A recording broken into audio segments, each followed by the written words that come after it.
ओटी भरून झाल्याच्या नंतर होती रिंग सेरेमनी. तर छान अशा रिंग इथं सजवून घेतलेल्या होत्या, म्हणजे साध्या सिंपल सजवलेल्या होत्या.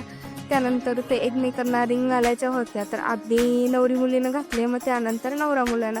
तर इकडे फोटोवाला काही सांगितलेलं नव्हता, कारण सर्व बुक झालेले होते. त्यामुळे व्हिडिओग्राफर आणि फोटोग्राफर हे आम्हीच होतो. तर आम्हीच त्यांना कसे पोस्ट द्यायचे आणि काय करायचं हे सांगत होतो.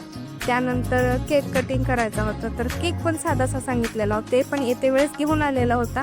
याला तर लक्षातही नव्हतं केक घ्यायचा आहे. तर आम्ही सांगितलं याला केक घे, असं घे तसं घे. ते म्हटल्यानंतर ए बापरे राहू दे म्हणत शेवटी तो केक आम्हीच घेऊन आलेलो. त्यानंतर केक कटिंग झाल्याच्या नंतर वाघिंचा घालतात. त्यानंतर आम्ही सर्व जेवायला बसलो आणि माझा मोबाईलमध्ये 1% चार्जिंग होती. तर माझा मोबाईल स्विच ऑफ पडलेला.